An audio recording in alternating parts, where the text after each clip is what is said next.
Hello, my name is Boon Hui Tan, and we're here this afternoon with Singapore artist Rizman Putra. Hello, Rizman. Hello, Bunhui. Audiences in Singapore are more familiar in recent years with your work in theatre and in performance, but you actually started your artistic career, not in the theatre, in Singapore at least. Could you say a little bit about how you, or rather why you decided to become an artist and how you started? Okay, to begin with, I've never wanted to be an artist. I wanted to be someone who works in an office, maybe perhaps like a graphic designer. But then I'm the sort of person I'm always in my own world. So I could have gone for an engineering course in a local poly, but I didn't. It was just not for me, I felt. So I went to LaSalle. I did my foundation year. Then one of the lecturers kind of told me, said I think, graphic design, you can actually, just learn it on your own. But I think you are more of like a fine arts type. Yeah. So I decided to major in painting. Yeah.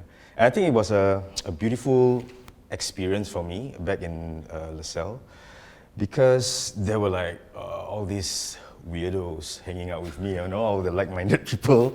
So, the studio was like a home, like we will be there every single day. I think spend time just creating work, listening to music and do all kinds of creative stuff. And perhaps that's the reason why the first performative thing I did when I was in LaSalle was to form a band. Yes. Yeah, because I think it was a cool thing to be in an art school and you form a band. So I formed Tiramisu. So this kind of art rock band where we will play crazy funk rock and roll music, but we're always in costumes. What year are we talking about? Oh, this was mid-90s, late 90s. Okay. Yeah, so it was pretty scruffy. So to be in the fine arts department, it's for me that image was when I was in foundation looking at all my seniors. So they were wow, it's pretty cool, right? Everyone had long hair and they had smelly jeans, dirty jeans, or really bohemian kind of vibe, right? So I just wanted to be part of it. So yeah, being in LaSalle, we had this elective program where we can actually jump around and we can do theater stuff, movement class, pop music theory. So it was quite a well-rounded education when I was in LaSalle. Yeah. So that's when the sort of very clear sort of connection with theatre and performance began. Yes, yeah. That's where I think I met Natalie. she was my senior. Yeah, when she was in school. Yeah, but of course, back, school is always school, right? So there's always this thing about why you hang out with the other people from that faculty, and there's always this kind of separation. But I always wanted to know what people do back in other, not in other faculty, like dance. Sometimes we just pass by and just stand there and look at all these dancers doing their thing. So I was really interested in all of those. Yeah, when I was doing my major in painting. Yeah. Yeah. Once you graduated, what sort of convinced you to continue to be an artist rather than, like you say, try and be an engineer or graphic designer? Right after I finished LaSalle, I finished my diploma, I went for my national service. Yes. So how terrible national service could be in terms of your time. You don't even have time to paint, right? So I decided to just bring a notebook whenever I'm in camp and start to do a lot of sketches and things like that. Yes. So most of the sketches were actually sketches for small performances. Yeah. So because at the same time, I was hanging out with the people from Artist Village, hanging out at Substation and observing a lot of performance art, events happening. So so I was there, and first I was a fan, I was a fan of Late Lee Wen, Zai, Tang Dao. Then suddenly I was thrown into this whole circle of performance art, community. Yes. So that's where I started to do performance art. Yeah, because I didn't have time to paint at all. Yes. So I started doing performance, and they became my friends. Like we started to hang out together. You know, when there was S11 or the coffee shop next to the Armenian Street and Armenian Street. substation. Yes. So then that's where I started doing performance. Yeah. And it's interesting because, of course, you know, performance or even when it is not performance in itself, but performance as part of another art form, like maybe a visual art exhibition or even, you know, dance or theatre, how from the late 80s to the 90s, you know, throughout the 90s was so important in Singapore. And if you look at it, that was when many artists who are, in a sense, you know, practicing today first sort of met each other, and how performance, because it did not require like a very formal institutional context to do it, didn't require huge amounts of money. It became like really, really important for a lot of people moving around the art scene in Singapore. And it's lovely that you were part of it. Now, of course, you know, the whole Armenian Street, S11. I think that space was quite powerful in such a way, because Theatre Works was just at Fort Canning, right? Yes. So like everyone was there. Like, you know, you get a chance to meet like theatre people, musicians, artists, and we just kind of like congregate there. The fact that everyone was there, it became like a meeting area. You know, like that's where we make contacts. And you didn't have the professional silos yet. Yeah, and there was no Facebook, there was no Instagram, there was nothing. S11 was the place. Yeah. And what it meant was, you know, interesting enough, without all the social media, you had to meet face to face, and you had to find places to meet. I think it was a central point because the National Library was just there. Theatre Works was just there. Drama Centre was there as well. So like everyone just kind of like, you know, on a normal Saturday, you will see Lim Yu Bing there, then you see Tang Dao hanging out with like Li Wen, and like, you know, Weng Choi is there. Like everyone just like, hey, this is kind of like a cool place, right? It just, you can spend like hours there, and like, you know. Therefore, it's quite interesting that following from that, when your practice developed, you know, you could almost, you know, it's complete speculation, but it's interesting that the multidisciplinary nature that defines if we look at your work over, you know, more than one decade, it sort of does have some kind of resonance with how, you know, in the 90s, you know, all these, you didn't have these artistic disciplinary silos yet, and artists were sort of interacting with each other very actively. Yeah, and I think one thing led to another. Like for example, when I formed Kilio Television, KYTV, right? It was born out of frustration because we were fresh grads, and all of us were in national service, and all of us were like, wanted to have a show in a gallery, but I think we were not good enough at that point in time. And we decided to like, okay, you know, let's just create something new. So let's try performing.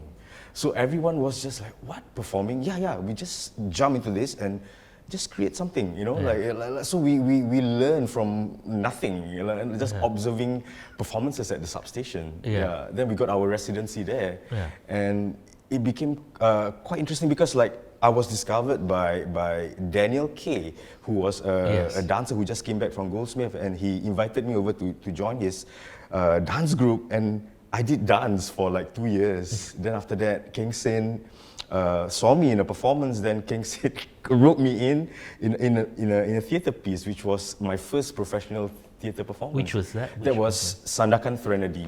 That was in, I think, 2004, 2005. Then that show went for a tour in Australia. I was like, oh my God, I don't even know anything about theatre. I was from fine arts. So so everything was just there. It was accidental, but it was beautiful accident. And interesting enough, all the two examples you spoke about, you know, how Daniel K saw your work, how King Sen, King Sen saw your work, is interesting because it's an example of them seeing your work in a discipline that is different, you know, and that says a lot about, you know, also the art scene in Singapore in the particular sort of decade. So going back to KYTV, could you say a little bit more about, you know, how that came out and what And why that name? In front of Substation, there was a kind of like a sleazy KTV joint, right? And Zai Kuning Studio was behind that KTV joint. Yes. So kind of like inspired from that idea of like KTV, but you know, like the idea of like kill your television. We just added that Y in. Yeah. Kill your television and come to our show. You know, like the idea of that. So yeah, it became KYTV. And who were some of the artists that were part of the founding of that collective? In the beginning, Jeremy Sharma was one of the founding member. In the beginning, there was 10, right? We were not making any money. We were just, you were just like making words. And was it mainly people who came from visual All art? from LaSalle. It was a platform that we created, you know, the idea of combining all these crazy ideas, the punk rock ethos of like creating something that is raw. We just wanted to create things, you know? Yeah. So we did a lot of crazy parties. We performed at Zouk for some, you know, fashion show, you know, things like that. But kind of like people just didn't get it. So some people left and, you know, did their own thing.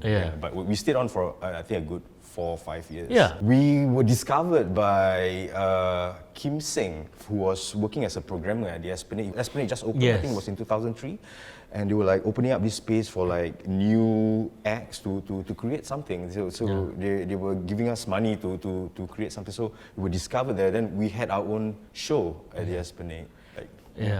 Well, I remembered also KYTV had a lot of projects that were for that time, you know, that were interactive, that tried beyond the so-called fine art framework to create a kind of relationship with the public. And the one I really remember was for the festival that Keng Sen did for in the London, opening, no, in Singapore, for the Insomnia opening 48, of the Arts House. Oh yes. When the public was invited to make their own music video. Yes. And that was really the MTV period as well. So that was really sort of interesting because, you know, you are like, if you go to theater, it's like, ooh, really?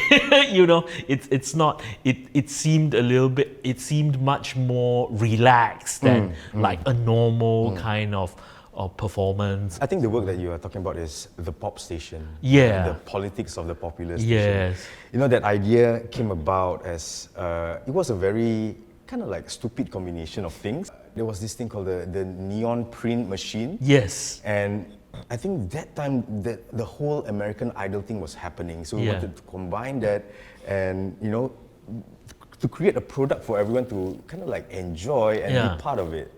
So we created all this song template. Like there's a happy song, there's a sad song that you know, everyone can actually learn. Then they have to go through all these stations where they sing the song. Then after that, they will go through this styling station. Then they did a music video in front of green screen. This was like way before TikTok and Instagram and Snapchat and what have you, that was what was very interesting. And it was for something that was very short and it was produced very fast, very scrappily. And now you think of like, you know, TikTok and it's like, oh, you know, I that's why I remembered that moment quite vividly. And also on hindsight, I also realized it's sort of captured a kind of post-pop art zeitgeist. This is what Andy Warhol said about the 15-minute of fame, you know, the 15-minute and we traveled to many places with that piece. And every country we had a lot of like different experiences. You know? Like for example, in Berlin, there was this priest traveled like 40 kilometers just to do the pop station. So it was so interesting. It was quite radical at that time in terms of serious sort of art, because it had that kind of scrappy energy, but also really a kind of, I feel it captured, you know what, that moment in society with the coming of this kind of media that later will become American Idol, become your Britain's Got Talent and so on, and yet of course TikTok. You know, to me that was like represented a kind of pivotal moment, you know, in Singapore in terms of the artistic scene. And I feel that, you know, on hindsight, when you keep looking back, that kind of principle, you know, of how an artist can work with society and with a sense, like you say, this, you know, you were even coming from this idea of what a KTV sort of lounge, that it's not only just lowbrow, but also there was a kind of genuine invitation to the public, Definitely. you know, to be in rather than I am looking at something, you know. So then after that, what after KYTV, what did you? After KYTV, I started to get a lot of invitation to do a lot of theatre pieces. Like I became kind of like an actor Yes. for a good, I don't know, 5-6 years. Remind us again, what years were those? Wow, this was like probably from 2005 to like 2012, like yeah, more or less, yeah. So I did a lot of theatre plays and things like that. I didn't really stop doing visual arts because I love performing. You know, I love performing in all sorts of things, and theatre was something that I wanted to learn. And the challenging part was I was not a trained actor. Yes. So I tried to find my own ways of, acting, Coming from a visual arts perspective, what I normally do is when I need to find a character, I will draw the character first. Oh, really? Yeah, so after I start drawing the character, then I will start moving because I'm a very, I need to move to find something, right? Then after moving, then the text will come in. Yeah, so I work that way. So those years in the theatre, which particular role sort of, was personally, impactful for you? I would probably say the recent one I did, I think 2 years ago, with Theatre Ikamatra. It was called Clockwork Orange. It was the Malay version of Clockwork Orange. Yeah. And that was really a test because during the full dress, there was an accident. Yes. A fellow actor fell on top of my leg and I kind of like sprained my leg and I had to go to the hospital. Yes. So we had to cancel the opening night Yes. because I couldn't move. And I was What playing, character were you I playing? was a leading character. Okay. So most of the part was all me. Yeah. Then it was like I had to perform in cast. Yeah, I was wearing really? a cast. So that was the most challenging ever because we've been rehearsing it for like, I don't know, like 3-4 months. Fendi directed the piece and it was so physical and I was wearing a cast and I was on painkillers like throughout the show. And we had to modify all the blockings. Yes. So they had to put like painkillers in like different corners of the stage. Really? So like there are moments where I just go and just like pretending, then pop. Then I was on, I was on. I was like on throughout the show. But after the show, every night I was in pain. Oh. Yeah. But that was... And yeah. how long was the run? That was about, I think, 5 shows, I think. Okay. Yeah. Okay. That was pretty wild. Yeah. To me, that was like the pinnacle of all of my like theatre performances. Yeah. Because I had to really push through it Yes. in the cast and performing. Like, yeah, that was crazy. Yeah. So was there as a performer, because that was a Malay language performance, and of course you've done it in English. Is there any difference for you as a performer when the language changes? I don't think so. I think there's difference. I've done musicals as well. Yes. Yeah. So to me, I think it's all about me as an artist coming in. I'm just having my own ideas of how I create these characters. Yes. And I think I work differently from the rest of the actors. So sometimes a director needs to understand how I work. The characters you played over the years, they were always very vivid characters. I mean, when I was still moving around the theatre scene, we always thought, let's go and see the Rizman character. There was always something that you owned. Yeah, It's always physical. You're very physical. I need to sweat on stage, right?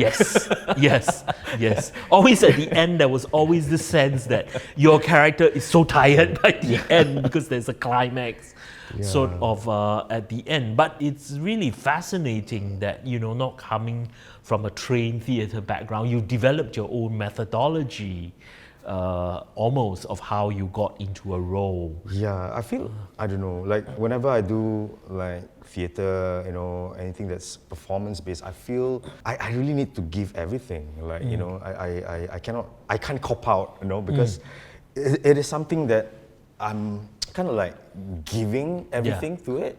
So I need that kind of intensity. I need that kind of the highest level of commitment. Then it affects me when I'm directing other performers. Like sometimes I feel like, oh, you're not pushing it enough, because I know that I can push it like, you know, beyond that. So yeah, so I feel like in any form of art, you need that level of intensity, because to me, I think a canvas or the stage is like a space for catharsis to happen, right? Yeah.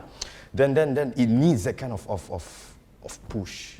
That kind of, almost like a kind of white hot pitch of energy Yeah. that is sort of being... Because you leave your soul there, you know, whether be it a piece of a painting or, you know, a dance piece. People need to remember that moment. Well, in a sense, it's almost as if every time you perform is like the climax of a Greek tragedy. It's always pitched at that kind of emotional intensity. I think that's not just physical, but a kind of emotional intensity. So when you are in a situation where you are directing other people, what then is your approach? For me, when I direct, I feel like I need to get the right people to be part of the show. That's the most important thing, because they need to understand where I'm coming from. Yes. And the performers need to be on the same level of weirdness.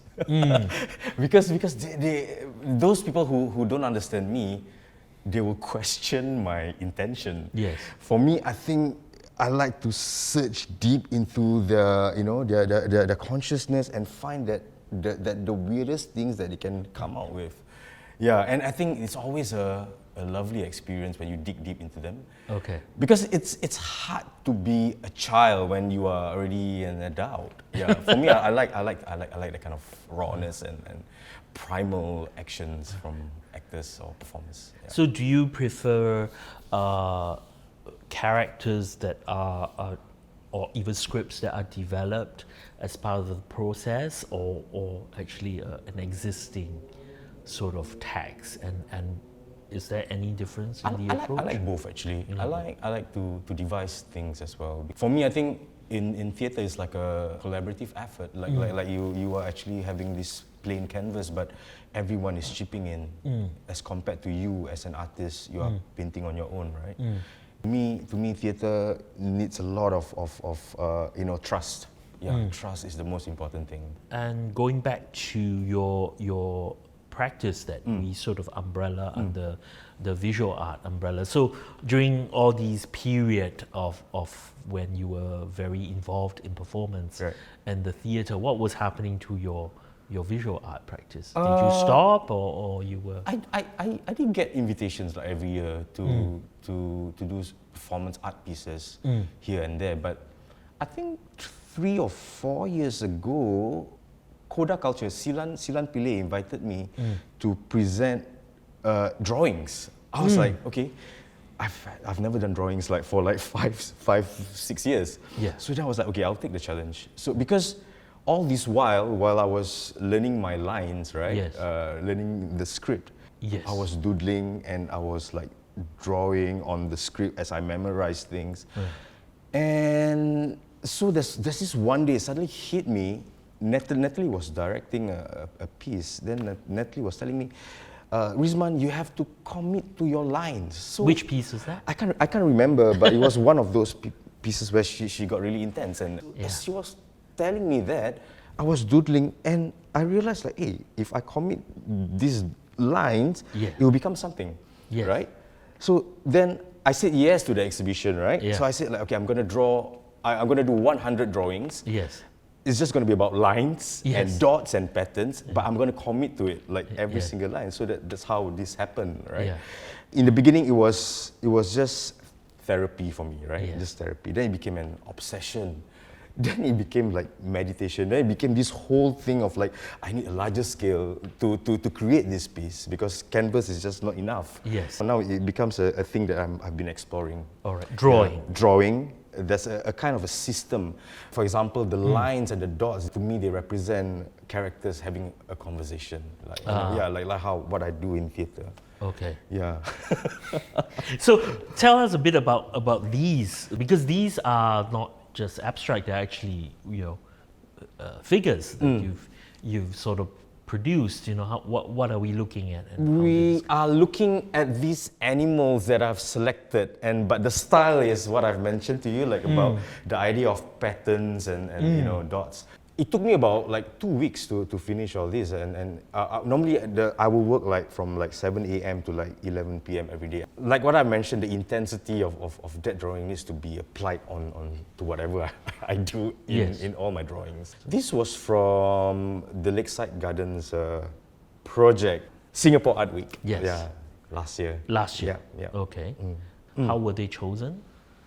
I just love the shapes of the animals, and that's how I selected them. And what medium are they? These are Chinese ink, actually. Chinese ink. Yeah, Chinese ink. I love the flow of Chinese ink and the smell of Chinese ink when you do it. It's like aromatherapy. I don't know how to explain it, but it's beautiful. It's a beautiful smell. Yeah, and as you work on it, yeah, you get the flow and you get lost in that zone, Yeah, that flow. Yeah. How interesting. So, I mean, these are figurative. So when you draw, do you start off already having a clear picture of what you're going to end up with, or it's built incrementally? Since you talked about how your fascination is with these lines and dots, do you work backwards, or it's?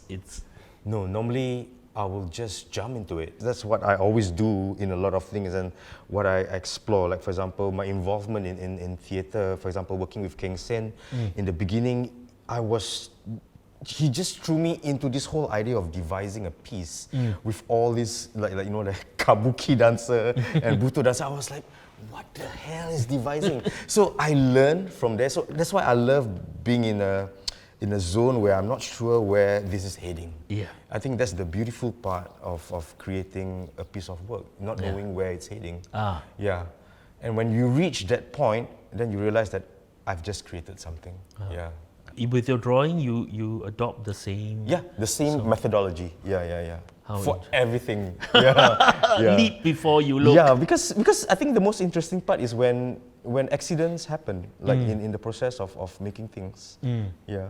What do you mean by when accidents? Like, for example, let's say something happened in the process of like the ink kind of like just spill over on top of the canvas. Yeah. Like, what are you going to do with that? Yeah. Like, so I would just find a way to find a solution. Like, for example, this part, there was actually a drip. Yeah. Yes. Then I had to find a way. So I stopped doing this and I moved on to another one and I moved back to this and then I found the solution. That's where the solid block.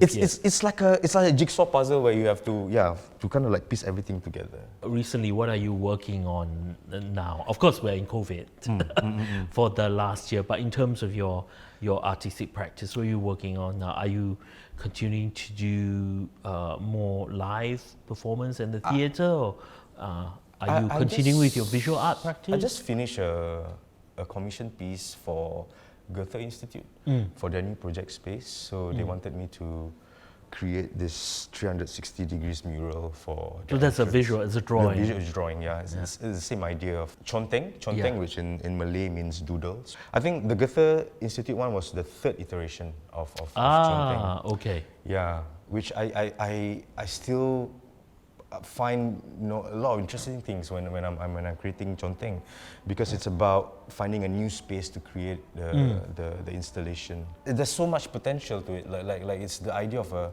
a system, a drawing system that I've created where everyone can actually do it. It's like sharing recipe. This is a recipe of how you can create this. This is another project that I was involved in for Singapore Art Week. This year was the bus stop art, where I created this manual, the instruction manual, where the audience can actually follow step by step in order to create this drawing.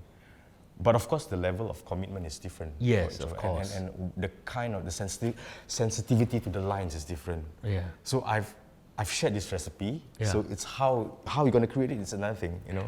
Sounds It's quite democratic, right? Sounds like KYTV era. Yeah. As I mean, well. It's interesting yeah. how So- the principle, even though of course the form and all that. Yeah, because is I feel different. like I enjoy doing this. I need Yeah. to share this with people, right? That seems to be, one of the Yeah. things that you do return to in your practice. The Yes. art also as a not just the commitment, but also as a kind of invitation to sort of participate. Yeah. Very defined and changing. How would you describe yourself as an artist? These days, I just describe myself as a visual artist and a performer. Yeah, these two things, it's just me. Yeah, I don't call myself like I'm a theatre director, you know. Yeah. Like because I teach drama in schools as well, you know. Ah. But I don't call myself an art educator because I don't think you can fit that everything in that, no. Yeah. Yeah, so visual artist and performer. Great. So it's been great speaking to you. Your work is almost like a cobweb, like a tentacle of things that go out rather than a train track, so to speak. And I think that's really important in a place like Singapore, because here we're very much about grooving onto one train line. Your work is sort of like a rhizome, proliferating across various realms of practice, and I'm sure we all look forward to seeing you back in the theatre again. Thank you. Thank you. Thank you.